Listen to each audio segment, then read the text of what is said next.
أورد رحمه الله تعالى حديث ابن عباس رضي الله عنهما قال: قام فينا رسول الله صلى الله عليه وسلم بموعظة فقال: يا أيها الناس، إنكم محشورون إلى الله تعالى حفاة عراة غرلا، كما بدأنا أول خلق نعيده وعدا علينا إنا كنا فاعلين. ألا وإن أول الخلائق يكسى يوم القيامة إبراهيم صلى الله عليه وسلم. ألا وإنه سيجاء برجال من أمتي فيؤخذ بهم ذات الشمال، فأقول: يا رب أصحابي، فيقال: إنك لا تدري ما أحدث بعدك، فأقول كما قال العبد الصالح: وكنت عليهم شهيدا ما دمت فيهم، إلى قوله العزيز الحكيم. فيقال لي: إنهم لم يزالوا مرتدين على أعقابهم منذ فارقتهم. متفق عليه. غرلا أي غير مختونين.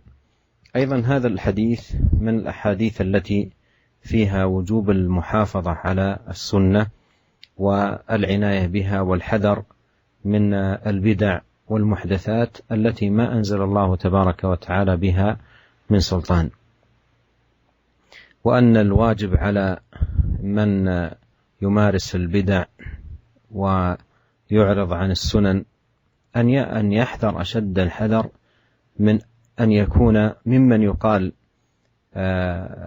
يذادون يوم القيامة عن الحوض، ويقال: إنك لا تدري ماذا أحدث بعدك. وهذا الحديث حديث ابن عباس رضي الله عنهما فيه أن النبي عليه الصلاة والسلام وعظهم هذه الموعظة البليغة، وذكرهم بالوقوف بين يدي الله والحشر، وأن الناس يحشرون حفاة أي بلا نعال، عراة أي بلا ثياب، غرلا أي غير مختونين. قال: كما بدأنا أول خلق نعيده وعدا علينا إنا كنا فاعلين، أي أن الإعادة تكون كالحال في أول ما خرج الإنسان من بطن أمه، يخرج وهو حافيا وعاريا وأغرل، يخرج على هذه الحال، فكذلك يبعث كذلك. وأول من يكسى من الخلائق إبراهيم الخليل عليه الصلاة والسلام، خليل الرحمن. ثم قال: ألا وإنه سيجاء برجال من أمتي فيؤخذ بهم ذات الشمال، فأقول: يا رب أصحابي، فيقال: إنك لا تدري ماذا أو ما أحدث بعدك. يا رب هذه شفاعة وسؤال من الله سبحانه وتعالى، لكن هؤلاء لا ينفعهم ذلك، ولهذا يجاب صلى الله عليه وسلم بإنك لا تدري ما أحدث بعدك. وهذا فيه أنه عليه الصلاة والسلام لا يعلم الغيب، بخلاف من يدعي من أهل الخرافة أن النبي صلى الله عليه وسلم حاضر وناظر، يعلم بما يفعله الناس ومطلع على أعمال العباد، وهذا كلام باطل لا يقوله من عرف الإيمان وعرف التوحيد. قال: إنك لا تدري ما أحدث بعدك. وقول ما أحدث بعدك في خطورة الحدث في الدين، وأن ذلك من موجبات الذود عن الحوض المورود يوم القيامة. قال عليه الصلاة والسلام: فأقول كما قال العبد الصالح: وكنت عليهم شهيدا ما دمت فيهم، فلما توفيتني كنت أنت الرقيب عليهم وأنت على كل شيء شهيد، إن تعذبهم فإنهم عبادك، وإن تغفر لهم فإنك أنت العزيز الحكيم. فيقال لي: إنهم لم يزالوا مرتدين على أعقابهم منذ فارقتهم. وهذا يوضح أن هؤلاء الذين يذادون عن الحوض هم من ارتدوا عن الدين، ويدخل في هؤلاء دخولا أوليا أولئك الذين حاربهم أبو بكر الصديق على الردة. وكان أبو بكر رضي الله عنه إماما في السنة والمحافظة عليها والنصرة لها والذب عنها، وهو أفضل أمة محمد عليه الصلاة والسلام، وأفضل الناس بعد الأنبياء. فهؤلاء الذين يذادون هم من ارتدوا على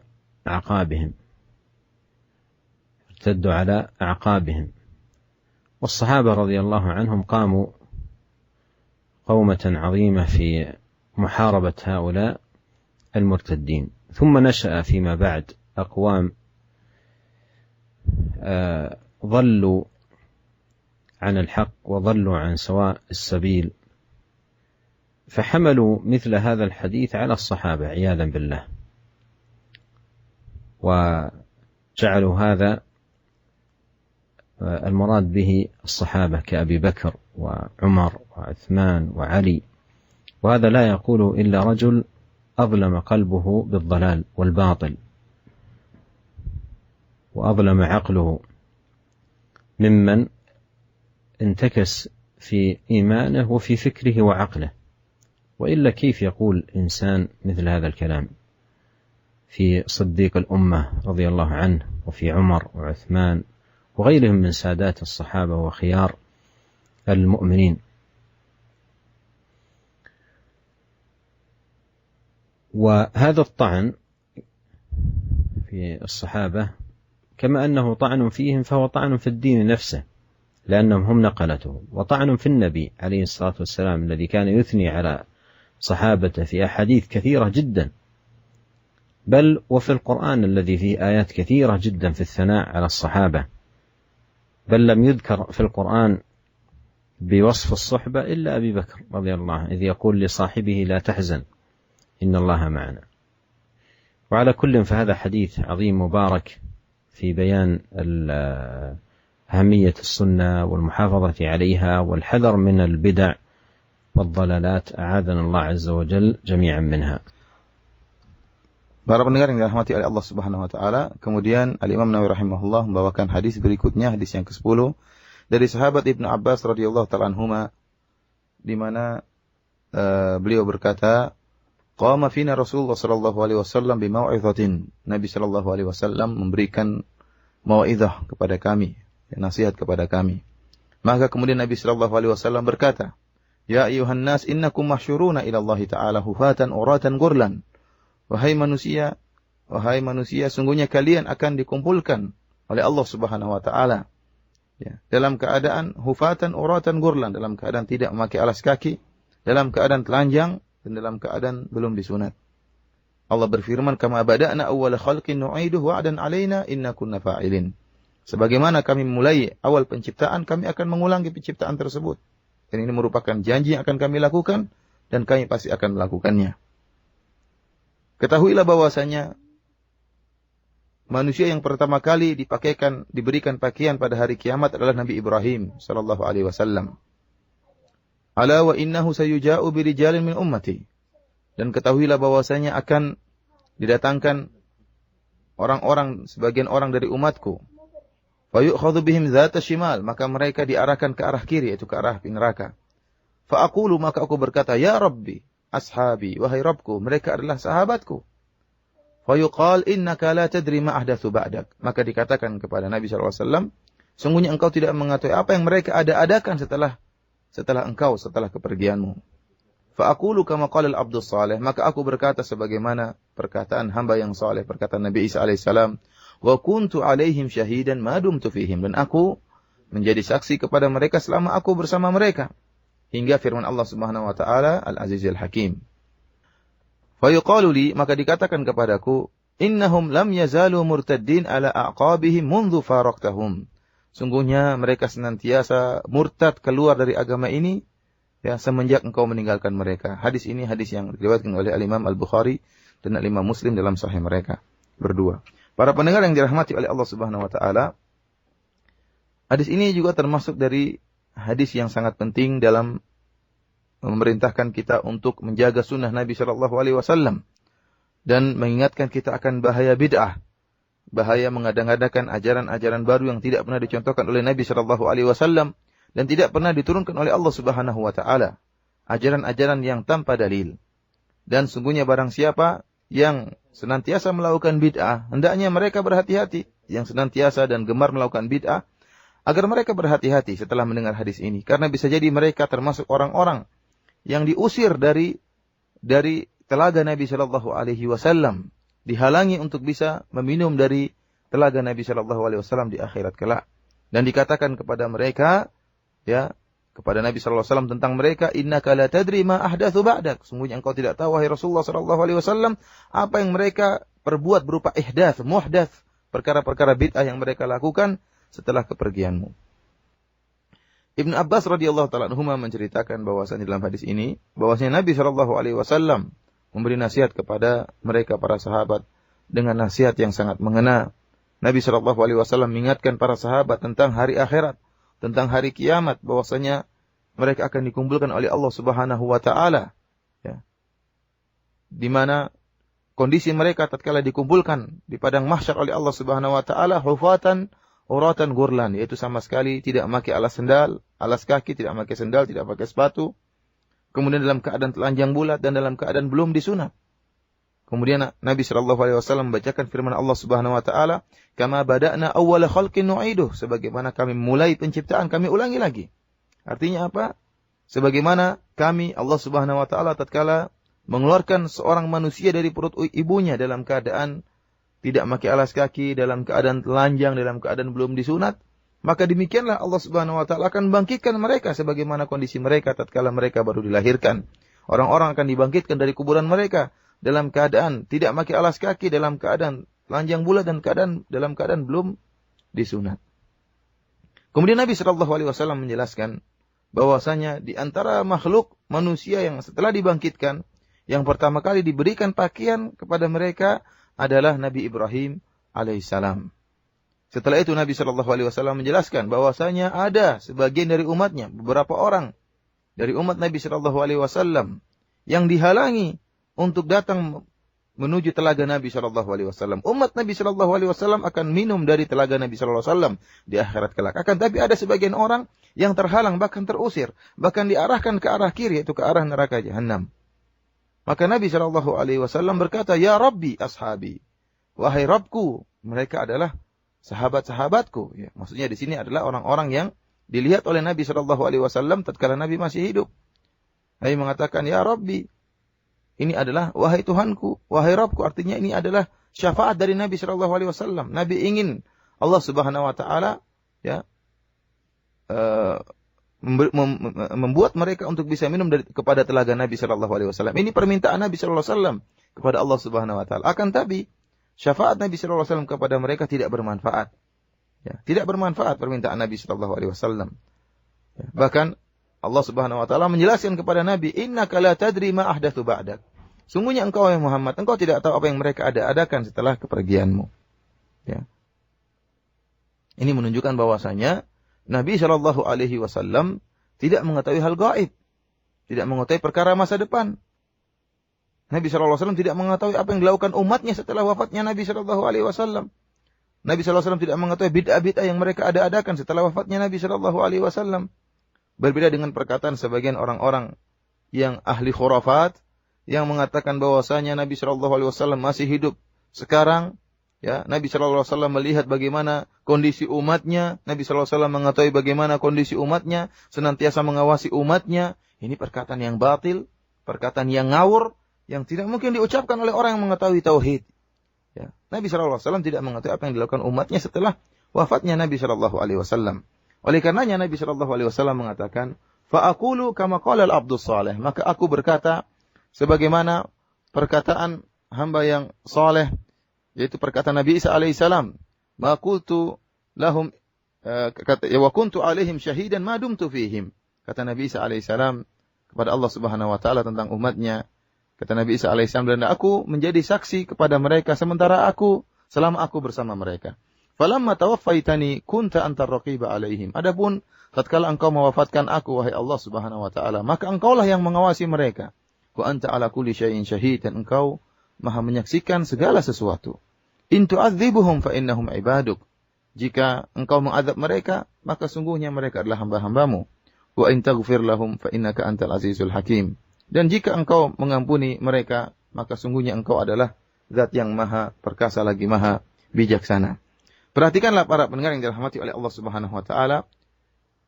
Dikatakan kepada Nabi sallallahu alaihi wasallam, "Innaka la tadri ma ahdatsu ba'dak." Sungguhnya engkau tidak mengetahui apa yang mereka ada-adakan setelah kepergianmu. Ini menunjukkan akan bahayanya bid'ah. Bahaya bid'ah dalam agama. Ya, barang siapa mengadakan ajaran-ajaran baru yang tidak pernah diajarkan oleh Nabi sallallahu alaihi wasallam, maka pada hari kiamat kelak dia akan dihalangi untuk minum dari telaga Nabi sallallahu alaihi wasallam. Oleh karenanya, setelah wafatnya Nabi sallallahu alaihi wasallam, sebagian orang-orang kemudian murtad. Dan mereka inilah yang pertama kali masuk dalam hadis ini yang disyaratkan oleh Nabi sallallahu alaihi wasallam. Bahkan akan ada dari umatnya yang murtad, yang mereka masuk Islam di zaman Nabi sallallahu alaihi wasallam, ya. Kemudian mereka akhirnya murtad, menampakkan kekufuran mereka setelah wafatnya Nabi sallallahu alaihi wasallam. Mereka itulah yang pertama kali diperangi oleh Abu Bakar radhiyallahu taala anhu, Abu Bakar As-Siddiq. Ya, tatkala setelah wafatnya Nabi sallallahu alaihi wasallam, maka yang memegang tampuk kepemimpinan adalah Abu Bakar radhiyallahu taala anhu, dan dia adalah imam, pemimpin dalam sunnah Nabi sallallahu alaihi wasallam. Dan dialah orang yang membela sunnah Nabi sallallahu alaihi wasallam. Dan dialah Abu Bakar radhiyallahu taala anhu adalah umat yang terbaik, orang yang terbaik dari umat ini. Dan dia adalah orang yang terbaik setelah para nabi. Oleh karenanya, Abu Bakar radhiyallahu taala anhu merangi orang-orang yang murtad di zaman beliau radhiyallahu taala anhu, dan didukung oleh para sahabat. Mereka benar-benar mendukung Abu Bakar dalam merangi orang-orang yang murtad di zaman Abu Bakar radhiyallahu taala anhu. Setelah itu, setelah zaman-zaman berikutnya, maka muncullah suatu kaum, ya, yang mereka membawa hadis ini untuk mencela para sahabat. Kata mereka yang murtad adalah para sahabat. Yang dimaksud dalam hadis ini, kata Allah Subhanahu wa taala, sungguhnya engkau tidak mengetahui apa yang mereka ada-adakan. Mereka murtad setelah kepergianmu, wahai Rasulullah, yaitu para sahabat. Seperti siapa? Kata mereka Abu Bakar. Abu Bakar yang murtad, Umar yang murtad, Utsman yang murtad. Ya. Para sahabat yang mulia, mereka seluruhnya murtad. Ini kata sebagian kaum yang sesat. Tentunya tidak ada yang mengatakan demikian, mengatakan seperti ini, kecuali seorang yang sudah menghitamkan hatinya dengan kesesatan dan kebatilan, yang telah merusak akalnya. Bagaimana dia bisa mengatakan demikian, bahwasanya para sahabat seperti Abu Bakar murtad, Umar murtad, Utsman murtad. Padahal Abu Bakar lah yang memerangi orang-orang yang murtad. Abu Bakar bersama Umar dan bersama para sahabat, mereka lah yang memerangi orang-orang yang murtad, yang menyimpang dari sunnah Nabi sallallahu alaihi wasallam. Justru mereka dikatakan murtad. Ini aneh. Ini memaksakan hadis, ya, dalam rangka untuk mencela para sahabat. Padahal kita tahu barang siapa yang mencela para sahabat yang telah dipuji oleh Allah Subhanahu wa taala, direkomendasi oleh Allah Subhanahu wa taala dalam Al-Qur'an, dan telah dipuji oleh Nabi sallallahu alaihi wasallam dalam banyak sunnah-sunnah Nabi sallallahu alaihi wasallam. Bahkan Nabi sallallahu alaihi wasallam telah menjamin para sahabat tersebut, sebagian para sahabat masuk surga, ya. Kemudian mereka tetap mencela para sahabat, mengkafirkan para sahabat, mengatakan para sahabat telah murtad. Sungguhnya mereka telah mencela agama ini. Kenapa? Karena agama ini yang bawa siapa? Para sahabat. Siapa yang menyebarkan agama ini setelah wafatnya Rasulullah SAW? Para sahabat. Siapa yang meriwayatkan hadis-hadis Nabi Sallallahu Alaihi Wasallam setelah wafatnya Nabi? Para sahabat radhiyallahu taala anhum. Oleh karena barang siapa mencela para sahabat, maka mereka telah mencela agama ini. Bahkan mereka juga berarti telah mencela Nabi Sallallahu Alaihi Wasallam, karena Nabi telah mendidik mereka, Nabi Sallallahu Alaihi Wasallam telah merekomendasi mereka, Nabi telah memuji mereka dalam banyak hadis. Kemudian ternyata para sahabat dikafirkan, menunjukkan celaan terhadap Nabi. Nabi tidak berhasil dalam mendidik mereka. Ya. Pujian Nabi SAW hanyalah omong kosong, karena para sahabat seluruhnya kafir setelah itu. Kemudian juga mencela para sahabat berarti mencela Al-Quran, karena Allah Subhanahu Wa Taala telah menurunkan ayat-ayat yang memuji para sahabat, yang akan dibaca ayat ini sampai hari kiamat. Ayat-ayat yang menjadi suri teladan dan untuk dicontohi oleh umat Muhammad SAW sampai hari kiamat. Ternyata ayat-ayat tersebut omong kosong saja. Ayat-ayat yang muji para sahabat ternyata omong kosong, karena para sahabat murtad seluruhnya. Hanya segelintir orang, 4, 5 orang, 6 orang yang tidak murtad. Ini menunjukkan bahwasanya mencela para sahabat, mengkafirkan para sahabat merupakan bentuk celaan terhadap Al-Quranul Karim.